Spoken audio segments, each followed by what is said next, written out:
Nós temos algumas pessoas da imprensa que pensam só na parte da notícia, né? E deixam, às vezes. Ok.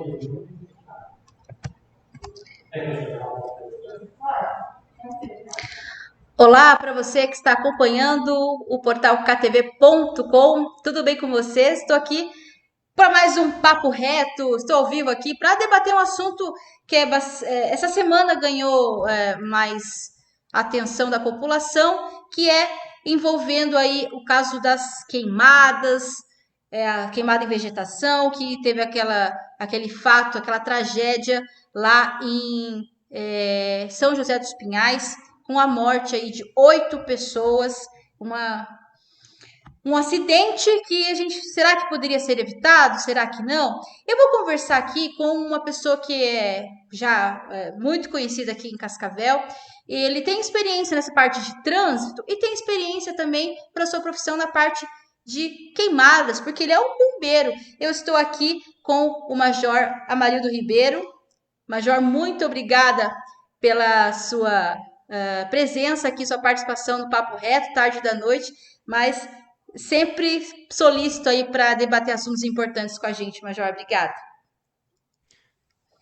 Obrigado, Laís. Obrigado a todos aí do Papo Reto. Obrigado pela atenção, pela oportunidade de nós estarmos aqui falando desse assunto que ganhou bastante destaque, mas que para nós ali, sempre dizemos, principalmente agora nesse período de inverno, de queimadas, né, de vegetação seca, a gente sempre chama atenção, e essa é uma oportunidade da gente levar essa informação também à população sobre esse problema que, para nós, sempre causa bastante transtorno, e infelizmente, né, tomou proporções aí de tragédia essa semana, aí, de domingo, principalmente domingo para segunda, mas que, infelizmente, está suscetível a ocorrer nesse período.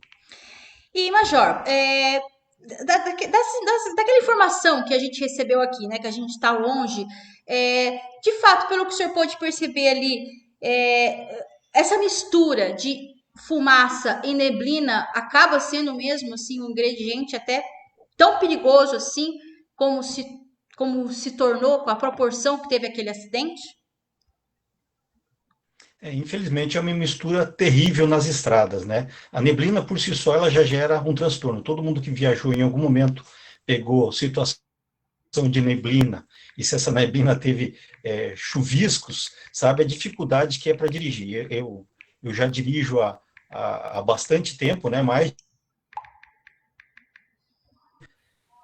quando pega estrada que tem neblina, tem que diminuir a velocidade, a atenção tem que ser redobrada. Em muitos momentos você acaba tendo que parar, né? Então é bastante complicado. E envolvendo esse componente fumaça, né? Normalmente nesse período acontecem queimadas, não deveria acontecer. A gente sempre tem procurado conscientizar as pessoas de muito tempo, né? Eu estou em Cascavel há mais de 20 anos, e a gente sempre nesse período tenta conscientizar a população de que evite essas queimadas, né? Os agricultores, para que não utilizem, né? Aos poucos essa cultura vai sendo eliminada, só que a gente sabe que tem muita gente que ainda utiliza queimada para limpeza de terreno, né? Qualquer bituca de cigarro na estrada pode gerar, né, um incêndio. Nós temos a questão da linha férrea, que muita gente às vezes não dá atenção, mas o atrito de aço com aço pode gera uma faísca, dá início ao incêndio, e às vezes pessoas, a gente não sabe o que tem na cabeça, né, de simplesmente fogo piromaníacos, né, fogo simplesmente pelo prazer de ver queimar, né, ter um fogo. E essa mistura próxima à estrada, ela é muito perigosa, porque ela tira totalmente a visualização das pessoas. Imagine você que numa velocidade que você esteja aí a velocidade 110, numa BR, ou no trecho, como era o caso de São José, de 70 km por hora, mas uma velocidade alta, e você se depara com um trecho onde a visibilidade fica muito ruim, qualquer situação pode gerar um acidente. E ali foi o que ocorreu, né? Pelo que a gente acompanhou e até estamos com várias pessoas, inclusive hoje nosso comandante Coronel Prestes, esteve lá no local e realmente relatando, né, a fala dele teve um acidente. Desse acidente, por questões de visibilidade, foram acontecendo outros pequenos acidentes e culminando com a situação do envolvimento de um caminhão, numa situação onde não tinha visibilidade, e aí essa tragédia com 8 mortes. Certo. E, Major, a população às vezes tem essa mania de colocar fogo aí para. Tem um lixo lá, um entulho, vou colocar fogo para eliminar. Isso, além do risco de acidente, é crime ambiental? Tem punição, Major? É crime ambiental, ele é previsto, tem lei federal tratando sobre isso. Existe em Cascavel uma lei municipal, foi o vereador na época, Ney Averotti, que inclusive é ex-bombeiro, né, propôs essa lei foi aprovada, é um crime ambiental, e a pessoa, se ela for, ela vai ser notificada e ela vai pagar essa multa. O que nós temos procurado fazer ao longo desse tempo? Além das campanhas de conscientização à população para que não faça queimadas, tem toda essa questão do crime ambiental, de estar colocando as pessoas em risco. Já vários incêndios em edificações, inclusive residências, já queimaram por conta da pessoa colocar fogo numa parte, esse fogo tomar proporções, principalmente que à tarde, quente, vem esse período de agosto, bastante vento, toma proporções rapidamente, acaba com a edificação. Muitas pessoas sofrem problemas respiratórios, que tem asma, outro problema de ordem respiratória, sofre bastante. Muitos problemas de saúde são gerados por conta dessas queimadas. Então, não se deve dar o lixo e levar para ser recolhido. Lotes baldios devem ser com roçada, certo? Se tiver com roçada. Então, temos todo esse contexto a ser feito. Nós temos procurado sempre orientar, mais com orientação. O bombeiro tem todo o registro hoje das ocorrências, nosso sistema é georreferenciado, periodicamente a gente tem passado essa informação para a Secretaria de Meio Ambiente, que é quem tem o poder de multar, é quem exerce, é quem está previsto de estar aplicando essas multas. Sim. Tem sido tudo isso como forma de proibir. Não tem um interesse na multa? Não. Vocês não querem multar ninguém. Vocês não querem sair multando as pessoas. Major, o senhor está me ouvindo bem? Estou. Tá, então, vocês não querem sair aplicando multa nas pessoas assim, aleatoriamente, né? A ideia não é essa, né? Não, a ideia da multa é de coibir, é de ter o poder de coerção. Se a pessoa não é sensível à conscientização de que faz mal, que é um crime ambiental, que gera uma série de problemas para o meio ambiente e também para a saúde das pessoas e animais, também que ela vai ser conscientizada através da multa. Então, certo. A pessoa, se ela for pega em flagrante, é difícil, ela vai ser multada, mas o dono do terreno, ele é responsável. Ah, mas eu tinha um terreno lá, eu não cerquei, e as pessoas colocaram fogo, eu vou pagar multa? Sim, você propiciou que esse incêndio ocorresse, na medida que você não cercou o seu lote, na medida que você não fez a roçada, e pessoas utilizaram da sua falha para gerar um grande problema à sociedade. Então, essas pessoas, elas podem e devem ser multadas quando isso ocorre. Então, a orientação para a população é que deixe seu terreno limpo, não propicie que as queimadas aconteçam. A maior parte das queimadas que acontecem no Paraná, e principalmente Cascavel, são em lotes baldios. Então, é limpeza de terreno. Lógico que existem várias situações que são na área rural, né, advindas de limpeza de terreno. E como eu falei, os agricultores eles têm, ao longo do tempo, deixado que, num passado não muito distante, as pessoas limpavam o terreno para arar a terra. Hoje, com o advento do plantio direto, quem faz isso está jogando nutrientes da terra fora, está jogando pelo ar na queimada. Então, isso foi se deixando de lado. Mas, muitas vezes, por não ter feito o aceiro de forma adequada, um piromaníaco ou uma ponta de cigarro jogada, né, numa estrada dá início a um fogo, e esse fogo pode atingir propriedades, inclusive já aconteceram casos de queimar cultura, queimar viário, então o problema é bastante sério. Major, o que é um aceiro? Para que eventualmente alguém não sabe, né? Eu já sei porque o senhor já me deu entrevistas outras vezes, já me explicou, mas gostaria que o senhor explicasse para o nosso público aqui também o que é o aceiro. Então, é uma parte, basicamente para que é você arar a terra, você passar uma grade, um arado, algo que propicie ser um obstáculo. Então, você tem lá a vegetação seca, ela vai queimar enquanto tiver vegetação seca. Quando você faz o aceiro, é como se você fizesse uma estrada, a terra não vai deixar que esse fogo se propague de uma parte para outra. Então, se eu tenho minha área rural próximo de uma estrada, então se eu acerar, se eu fizesse essa aragem na terra próximo da estrada, então, mesmo que alguém jogue uma bituca, não vai atingir vegetação, porque aquela parte está arada, está o solo limpo, então não vai pegar fogo e com isso não vai atingir as outras partes da minha propriedade. Então isso que é um aceiro.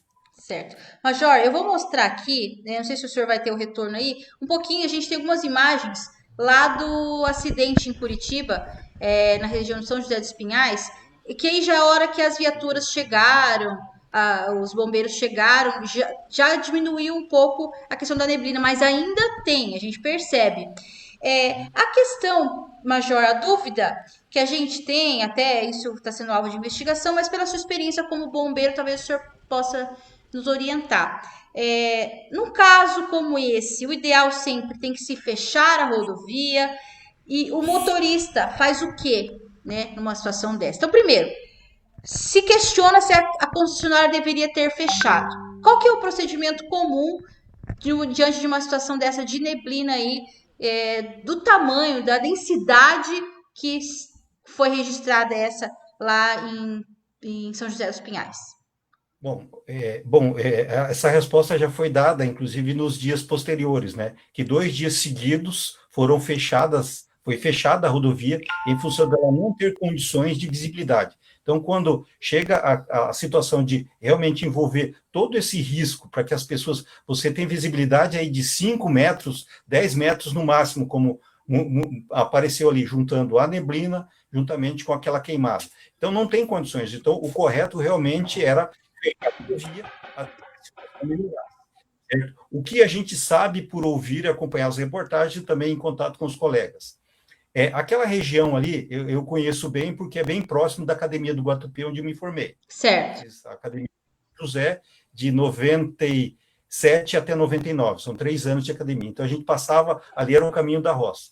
Então, tem uma região muito grande lá, alagada, e uma vegetação que tem água próximo, certo?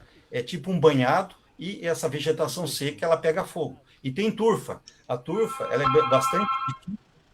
Você apaga por cima e ela continua queimando. Certo. Ela queima por... E o combate não é tão simples. O combate na nossa região, normalmente, a gente usa abafadores, aquelas bombas postais, que nada mais é do que uma bolsa com água, então você vai batendo no abafador como se fosse uma vassoura, né? Nossa, é manual mesmo, trabalho manual. Certo? E você consegue apagar. Ou até mesmo aqueles sopradores, que nada mais é, aquele que usa para varrer, que é um vento, e você consegue apagar. Lá, isso não é tão efetivo, é bastante complicado. Então, já estava queimando alguns dias, mas que queima, você combate, dali a pouco, pelo que a gente conversando com amigos, Major, essa última parte que o senhor falou não deu para ouvir. O senhor conversou com amigos, o quê? Amigos bombeiros. Certo. E o que eles falaram para o senhor? Eles estavam, naquele momento do anterior acidente, eles tinham estacionados ali, ambiental naquela vegetação. Major, a gente está tendo um pequeno probleminha no seu áudio. Acho que vamos só... Não sei se o senhor pode mexer aí na sua conexão do microfone e ver se está tudo certo. Enquanto isso, eu só vou mostrar de novo as imagens aqui. Só pode repetir, Major, o que os seus amigos falaram para o senhor? Seus companheiros de trabalho? Que eles estavam indo para combater o incêndio naquele momento. Não deu tempo de eles chegarem no incêndio e aconteceu esse acidente. Entendi. E pelas informações, aconteceu um acidente simples, sem vítima, certo? Só que aí, devido à visibilidade, outros veículos foram indo e colidindo com aqueles primeiros dois, certamente, que se envolveram num acidente. Normalmente de colisão traseira, né? A primeira da pessoa não visualizar o que está à frente. Aquilo que, inclusive, foi tratado hoje no programa EPC, de muitas Sim, colisões. Então, sim. por conta da visibilidade. Um acidente, aí é efeito dominó, certo? Então, aí, ao invés de atender o incêndio, já foram para atender a ocorrência, certo? E aí chamaram todo o apoio necessário. Então, tínhamos bombeiros de São José, bombeiros de Curitiba, pessoal da concessionária, certo? Um aparato bastante grande. Ali ocorreu o que a gente chama de AMUV, acidente com múltiplas vítimas. Uhum.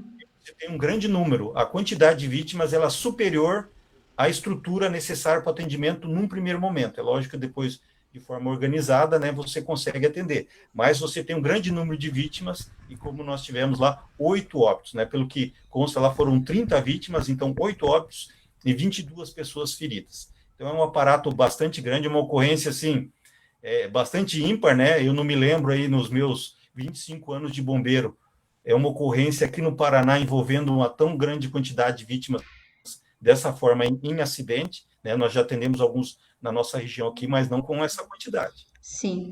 Então, Major, essa versão que o senhor relatou aí é muito parecida com o que a própria concessionária informou. Eles disseram que quando eles começaram a sinalizar, ocorreu o primeiro acidente. Então, é mais ou menos a mesma coisa que os seus colegas bombeiros falaram, que quando eles foram atender o chamado para o incêndio, ocorreu o primeiro acidente e aí o efeito dominó.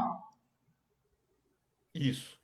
Bem parecido. Enquanto um estava atendendo incêndio, a concessionária estava chegando para sinalizar. E pelo que consta, eu acompanhei, né? A gente tem acompanhado, se chama atenção, faz parte da nossa rotina. Então, eles estavam sinalizando um lado e não tinham chegado ainda para sinalizar aquele lado. E, logicamente, a coisa que resolveria, num primeiro momento, para que essa situação não tomasse esse vulto, seria realmente, antes de interditar, a sinalização, bem distante, é o que nós fazemos no acidente. Né? Quando você se depara num acidente de rodovia, principalmente condições de visibilidade ruim, que pode ser chuva, neblina, ou mesmo em curva, local onde não se tem uma sinalizar com muita distância, né, com muita distância, de forma que as pessoas que vão passar por aquele local realmente diminuam bastante a velocidade. E aí tem a condição de fluir em baixa velocidade com segurança. Certo. Então, Major, só para a gente reforçar, até o senhor já respondeu um pouco na pergunta anterior, mas eu quero repetir para ficar muito claro. Por exemplo, no caso ali, o motorista do caminhão, ele devia ter parado? Quando a gente está numa estrada, já começa a neblina, já tem que parar e esperar? Essa neblina passa em algum momento? Ou ela dura muitas horas? Depende muito das condições climáticas, né? Normalmente, esse trecho ele pode ser um trecho curto de neblina, né? Quem dirigiu em rodovia, em situação à noite, sabe disso, né? E o caminhoneiro, e como a gente até ouviu bastante a declaração, é uma pessoa experiente. Então, ele acreditou que seria curto e tinha condições mínimas dele prosseguir. Pelo que ele falou, ele não estava em alta velocidade, né? Ali naquela região é 70 km por hora, não é uma altíssima velocidade para a rodovia, mas para condições de visibilidade baixa, de neblina, já é uma velocidade um pouquinho razoável. É lógico, é difícil você estar do lado de cá e agora fazendo análise sem todas as variáveis, mas é o caso de neblina, você diminuir bastante a velocidade e tentar seguir. Se não tem condições, aí sim, parar e seguir, inclusive, aquelas orientações que a própria Polícia Rodoviária Federal tem divulgado com bastante ênfase, que é dirige com velocidade, farol, velocidade baixa, farol baixo, certo? E tente seguir. Se não for possível, você entende que não tenha condições, você pare fora da pista de rolamento o mais longe possível, né? Então, tem o acostamento e você ir para o gramado após o acostamento, parar um mais distante. Se você vai parar, aí você liga o alerta. E eu acredito que esse motorista ele não conseguiu visualizar nem alertas. A gente não tem condições de dizer agora, e eu não vi nenhuma reportagem, se tinha algum daqueles veículos colididos que estava com alerta ligado. Então, se tivesse o alerta ligado, possivelmente, mesmo que a alguma distância, ele conseguiria visualizar e tentaria frear. E qual foi a noção dele quando ele conseguiu visualizar o acidente? Ele teve que virar o comportamento para exatamente desviar dos veículos. Tentou desviar. Só que no acostamento tinham pessoas paradas, tinham veículos parados e pessoas paradas no acostamento. Então, esse é um erro bastante grande das pessoas quando param em rodovia, ficar próximo do veículo. Então, se você parar em um acidente, ou mesmo fora do acidente, o seu carro quebrou, você parou no acostamento, mas é um local que a visibilidade não é boa. Não fique dentro do carro, você saia do veículo. Já teve situação que eu vou relatar. Indo para Curitiba, viagem, vimos um veículo. Major, desculpa interromper, eu gostaria que o senhor repetisse, porque cortou um pouquinho o áudio aí. Então, assim, as pessoas não devem ficar no acostamento, é isso? Você pode repetir para nós? Sim, deve evitar de você ficar junto do veículo. Se você parou o veículo no acostamento por um problema mecânico, por um acidente, encoste o mais, se o carro tiver possível, né? Encoste o mais longe, inclusive fora do acostamento. Tem o acostamento e às vezes tem um gramado, uma área ainda que dê para você encostar. Então, encoste o mais fora da pista de rolamento, não fique dentro do veículo ou próximo dele, certo? Essa é a forma correta. E eu relatava uma situação. Eu estava indo para Curitiba a serviço, viatura, e numa subida próximo ali de Guaraniaçu, terceira faixa, tinha um carro enguiçado, certo? E parou na terceira faixa. E as pessoas ainda estavam dentro do veículo. Era ainda, só que qual é o erro deles? Vem alguém desatento, às vezes no celular, fazendo alguma outra coisa que não deveria fazer, mas desatento. Quando vê, está em cima, vai fugir no carro. Se você está dentro do carro, você qual a informação que nós passamos para eles? Sim. Não tem o problema, certo? Mas saiam do veículo. Aí a gente tirou as pessoas do veículo, falou, saiam fora do veículo e mais longe, distante aqui. E levamos o condutor com problema de falta de combustível do veículo, levamos o condutor até o posto mais próximo para ele poder abastecer um galão, né, e levar. Então, esse é um exemplo que muitas vezes as pessoas não percebem esse risco. Que ela, não, mas eu estou dentro do carro. Você está dentro de carro, mas se tiver um caminhão, um veículo pesado que colida contra o seu veículo, você vai se tornar vítima. Estavam muito próximos dos veículos que estavam. Se elas tivessem isso eu estou dizendo, mas conhecendo um pouco o local, teriam algum espaço para que eles estivessem mais distantes. Não estou colocando culpa em ninguém deles, mas eu digo, é um senso comum das pessoas, certo? E que acabou, nesse cômputo geral de coisas, né? É um somatório de problemas. Normalmente, quando uma tragédia ocorre, não é um problema que ocorre, é um somatório de problemas que vão levando a um grande... Major, vamos deixar um pouco mais leve esse assunto aqui hoje, acho que depois a gente volta a falar. Eu quero abrir um parênteses para falar um pouquinho sobre a inauguração que teve hoje, né? Acho que o senhor pode nos falar, um centro de treinamento do Corpo de Bombeiros. Fica lá na Jorge Lacerda. O que é esse centro de treinamento? O que ele vai colaborar aí para a corporação? É um prazer falar sobre isso. Então, o centro de treinamento, esse era um sonho bastante antigo de nós bombeiros, de ter um ambiente mais adequado para muitas instruções nossas. Muitas vezes a gente tem que improvisar. Então, eu vou fazer um treinamento com fogo. Então, eu vou para uma área erma, né, não próximo de edificações, e a gente fazia instrução normalmente com fogo, né, com gasolina, com diesel, para poder instruir os nossos bombeiros. Com o centro de treinamento, eu consigo fazer isso de forma mais técnica. Certo. Esse centro de treinamento aqui em Cascavel, e não existe em muitos locais, em muitos grupamentos nossos. Então, essa é uma primeira etapa, né? Então, foi feita aquela parte da pista, onde vocês podem ver as imagens. Tem alguns obstáculos, esses obstáculos usam GLP, ou seja, é uma queima limpa, não vai deixar resíduo. É lógico, vai gerar fogo, vai gerar pouquíssima fumaça, e tem condições de nós estarmos treinando o pessoal. E aí nós temos ainda outras etapas a serem construídas ali. Com containers, hoje, muitos treinamentos se fazem em container. Toledo, ele já tem um container, uma torre de treinamento onde eu posso treinar para combater incêndio em edificação alta, posso treinar salvamento, porque aí eu não preciso pegar um prédio emprestado, uma construção, fazer dentro da minha torre. Digamos que tem uma vítima, eu simulo que tem uma vítima que desmaiou lá no quarto andar do prédio. E eu vou colocar os bombeiros para tentar chegar lá no incêndio, armar as mangueiras para se chegar lá, fazer o combate a incêndio, retirar aquela vítima e descer com aquela vítima pelas escadas ou descer ela através de uma maca, içando, né, como se fosse um rapel. Então, nós temos várias possibilidades de realizar esse treinamento. Além do que, esse centro não será apenas para o uso dos bombeiros, ele será para o uso da comunidade. Hoje, Cascavel conta com as brigadas escolares, tanto do estado quanto do município. A única cidade do estado onde tem todos os CMEs e escolas municipais com brigada. O que é essa brigada? Os professores e funcionários, eles receberam um treinamento dado por nós para utilizar os extintores da escola e poder utilizar.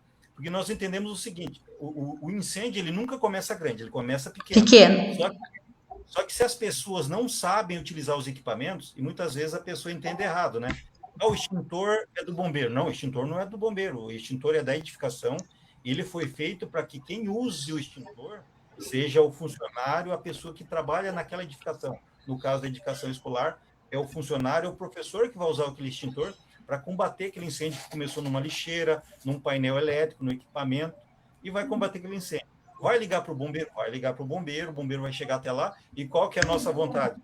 Chegar lá, o incêndio já foi exterminado, o princípio do incêndio não gerou mais problemas. Eu não quero chegar lá e esse incêndio estar grande, ele consumiu a sala, às vezes o prédio todo, né? E muitas vezes levou a pessoas e às vezes tornou vítimas. Então, é para isso esse treinamento. Então, nós vamos utilizar para capacitar esses professores, essas pessoas também. Os guardas patrimoniais estão sendo treinados na parte de combate a incêndio, primeiros socorros, para que eles tenham condições, tá lá no ambiente, tem uma pessoa que passou mal, eles sabem o que fazer no primeiro momento até a chegada do bombeiro. Aconteceu um incêndio, eles têm condições de dar um primeiro atendimento até a chegada. Então, os bombeiros se multiplicam. Teremos vários bombeiros em vários locais para dar esse primeiro atendimento. Esse é o grande objetivo desse centro de treinamento. Certo. Major, já que o senhor falou aí de incêndio, até um questionamento que eu fiz para o senhor esses dias, acho que valeria a gente esclarecer uma curiosidade, né?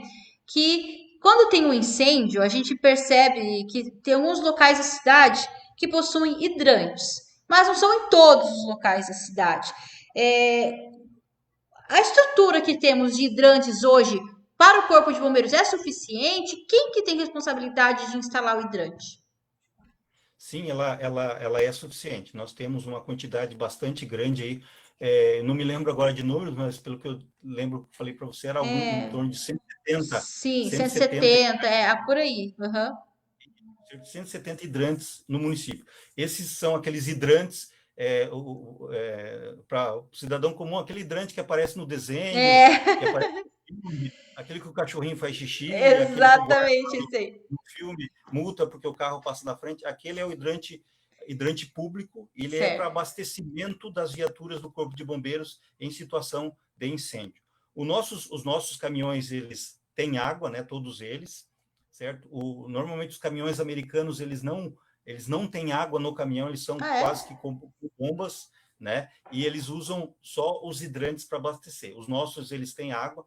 Nós temos caminhão de primeira resposta, esses ABTRs, né? Que são na ordem de 4.500 a 5.000 litros, né? Poxa, mas é só isso? É isso, para que possa ser ágil, né? Eu estou falando de um caminhão pesado, ele não tem só a parte de combate a incêndio, ele tem material de salvamento, então é um caminhão pesado. Então, se eu colocasse 10.000, é um caminhão que vai ser mais lento para chegar, né? O objetivo é chegar de forma um pouco mais ágil, só que é um caminhão, então não dá para voar, né? Então, você chega ao incêndio e tem uma primeira resposta. Hoje, o nosso protocolo, dificilmente no incêndio nós mandamos apenas um caminhão. Nós Sim, mandamos 2, 3 viaturas, dependendo da informação que chega, né? Então, já mandamos uma de um posto mais próximo e o outro já chega. Por isso que você vê chegar um, logo em seguida outro. Aquele que está sim. mais próximo vai chegar antes. E aí inicia o combate. Nós temos caminhões de apoio com 10, com 20 mil e a carreta com 30 mil litros de água. E vão combater. E esses hidrantes eles estão distribuídos de forma estratégica na cidade. Quem é responsável pela implantação e instalação desses hidrantes é a Companhia de Águas, no caso aqui de Cascavel, a Sanepar. Sanepar. Eles têm uma verificação periódica.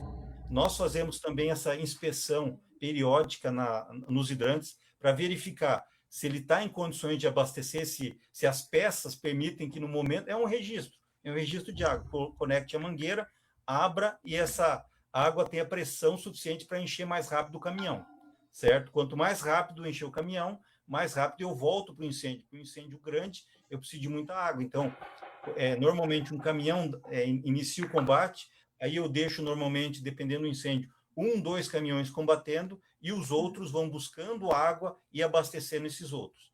Então, é isso que acontece, certo? Então, Sim, estão em número suficiente. É lógico que isso depende sempre de uma inspeção, né? Quando abre um loteamento, é feito o pedido para instalação ampliação da rede para que a rede chegue até aquele loteamento. certo. Imagine um loteamento grande, né? Como tivemos aí o Riviera sem um hidrante próximo, E tem né? hidrante Então, lá?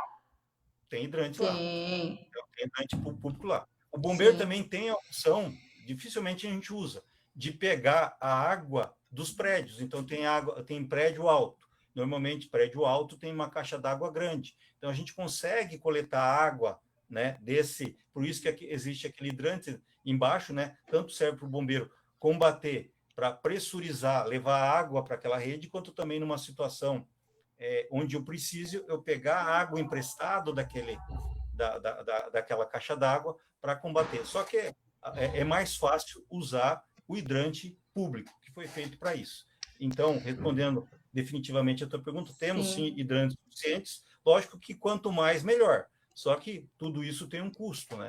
E esse sim, custo acaba sendo diluído, mas existe sim um número suficiente, e é lógico que cabe a nós e a Sanepar estar sempre verificando esses hidrantes e a qualidade, né?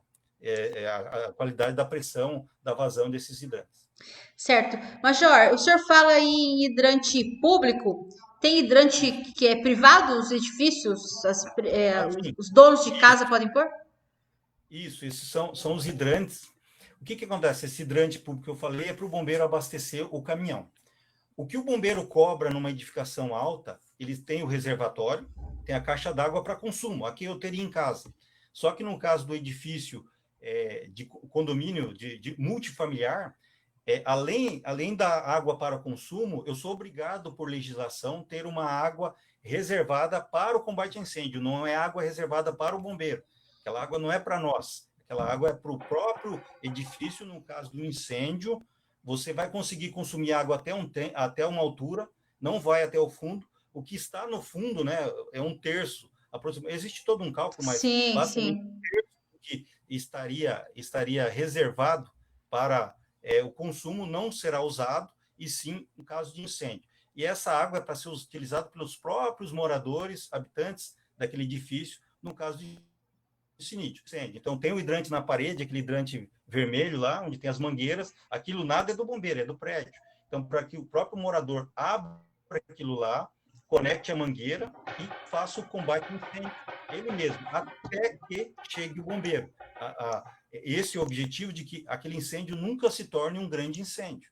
Sempre Uhum. há condições que o morador combata aquele incêndio na fase inicial, para que ele não tome grandes proporções. Se ocorrer, aí o bombeiro já chegou, o bombeiro não precisa daquela mangueira que está lá, o bombeiro leva no caminhão as mangueiras, o bombeiro não precisa daquela água que está no edifício, o bombeiro tem água no caminhão e vai pressurizar aquela estrutura. Sim, Mas se tiver, a gente também vai usar.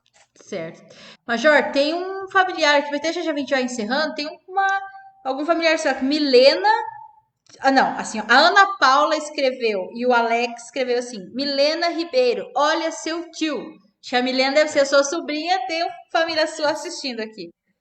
isso, lá de Biratã. Lá de Biratã assistindo aqui. Então, Major, a gente até acabou mudando um pouquinho a pauta aqui, mas então para a gente arrematar essa entrevista e arrematar o assunto principal desse bate-papo aqui, que é da neblina, que é da fumaça. Então, assim, estamos em um momento de queimada. Quem colocar fumaça vai ser multado e na estrada redobrem cuidados. Acho que a mensagem seria essa, ou o que mais, Major? Exatamente. Exatamente. Como todo ano é um período bastante difícil, né? Nós estamos, inclusive, no ano bastante atípico, né? Eu tenho alguns números aqui que eu tirei para você.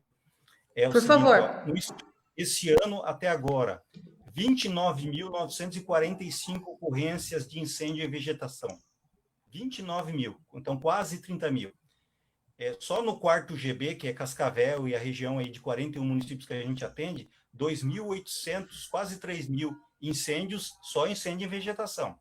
Em 2019, nesse mesmo período que nós estamos, nós tínhamos 5 mil no estado, 5.300, e no quarto GB, 574. Ou seja, da ordem de 500% mais. Nossa. Certo? Então, é muito incêndio em vegetação, muito incêndio em vegetação. Isso ocorre porque o tempo está seco, né? Nós estamos numa estiagem bastante grande, período de inverno, né? Nós já estamos há vários dias, agora já sem a última chuva, pedindo água, né? A umidade relativa do ar está muito baixa, certo? Então, evite qualquer tipo de queimada. Então, o lixo foi feito para ser recolhido e ser colocado no lixo para ser levado. Terreno é para ser limpo. Se eu tenho uma área rural, o ideal é que eu faça a aragem, o aceiro, para proteger a minha propriedade, de forma que pessoas, piromaníacos ou alguém que jogue alguma coisa que dê início ao fogo, acabe não atingindo a minha reserva legal, né? A minha vegetação da minha reserva legal, e também não a minha plantação, né? Se eu estou milho, imagine você está com milho para colher, vem fogo, leva tudo. Então, todo aquele, né, já é tão difícil, né? Então, Sim. leva embora, como já aconteceu. Então, evite tudo isso. É um crime ambiental e, como tal, será tratado. Nós, como bombeiro, não temos prazer nenhum em passar. Nós não multamos. Quem multa é o meio ambiente, é a Secretaria de Meio Ambiente ou é o IAT, certo? Ou a Polícia Florestal, que aplicam multas. Mas nós passaremos a informação para esses órgãos irão aplicar as multas. Mas o nosso objetivo é que não aconteça. Então, pense no seu próximo. Pense no seu próximo, não coloque que você vai colocar em risco, e também você vai prejudicar muito a qualidade do ar, certo? E para as pessoas que têm asma ou qualquer problema respiratório, idosos, crianças sofrerão bastante com essa fumaça, com essa queimada. Fico pensando, Major, a pessoa que. A gente não sabe se foi uma pessoa, como que começou a pegar fogo à vegetação lá em São José dos Pinhais, mas digamos que tenha sido a consciência dessa pessoa diante de tudo isso, né? Se essa pessoa dorme tranquila diante de tudo que aconteceu. Exato. Se tiver consciência, né? Como que é para as pessoas saber que ceifou a vida de outras 8 pessoas uma ação imprudente dela, né? Então, bastante crítico. Então, essa é a mensagem que a gente deixa realmente de conscientização, né? Sempre pensar no próximo. Fazer para o outro aquilo que eu gostaria que fizessem para mim. Será que eu gostaria, se eu tivesse um problema respiratório, alguém na minha família, de ter que estar chamando atenção, pedindo, né? Claro que não. Então, a gente deseja para o próximo o melhor, como se fosse para nós. Major, muito obrigada pela participação, né? Até agradeço pelo horário aí, o senhor se dispôs a conversar com a gente. Algo mais que queira dizer para o nosso público aí sobre esse ou qualquer outro assunto aí? Está aberto o microfone. Bom, eu estou, né, também coordenador do Comitê de Trânsito, e também é uma situação bastante crítica, né, o número de acidentes que nós temos Sim. atendido, né, o número de óbitos. Nós estamos em momento de pandemia, e mesmo assim os óbitos de acidente de trânsito continuam acontecendo. Nós estamos aí já com 36 mortes em Cascavel esse ano, certo? Estamos caminhando muito próximo do que aconteceu o ano passado. O ano passado nós fechamos com o ano 2019 com 61 mortes. Isso é bastante crítico, né? Bastante crítico. Nós falamos que estamos em momento de pandemia. Cascavel aí está com 103, 104, né? Pelo que eu acompanhei de óbitos por Covid. E nós já estamos com... 106. Oi? 106. 106. É. Então, é uma pandemia. O acidente de trânsito, ele é uma pandemia. E isso ocorre exatamente por falta de consciência das pessoas, né? Tivemos agora esse rapaz aí, jovem, 25, 26 anos, morto ontem, né? Sim, num acidente trágico podia ser evitado uma colisão traseira numa rodovia, que tudo indica, né? Não sou analista, mas só ouvindo as declarações dos próprios policiais da Polícia Rodoviária Federal, que faz um excelente trabalho, né? Dizendo, ó, tudo indica que foi alta velocidade. Então, sim. essa é a conscientização. Então, preveja o risco, proteja a vida. Esse é o lema do Maio Amarelo, da campanha do trânsito, mas ela serve para todas as coisas da nossa vida. Se eu prever o risco, se eu prever o risco daquela minha queimada, eu não vou gerar todo esse problema que aconteceu em relação àquela morte. Então, prever a vida é mais precioso. Se você não fizer por você, faça pelo menos pelo teu familiar, né? Pelas pessoas que você ama. Isso aí. Major, muito obrigada pela sua participação aqui no Papo Reto. Eu agradeço também a todos vocês que estiveram aí acompanhando a gente. Essas informações importantes que foram repassadas pelo Major Amarildo, as conscientizações e as dicas, principalmente sobre o comportamento do cidadão diante de uma situação de neblina, igual as falhas que eventualmente ocorreram ali, o pessoal ficou fora do carro, acabou sendo atropelado, aí o motorista do caminhão também foi tentar desviar, que também foi uma falha. Então, a gente tem que tentar, pelo menos, não tem que tirar de positivo disso, mas se existir algo que seja pelo menos a consciência do que fazer no momento desse. Muito obrigada pela audiência de todos vocês. Agradeço mais uma vez o Major Amarildo e até o próximo Papo Reto.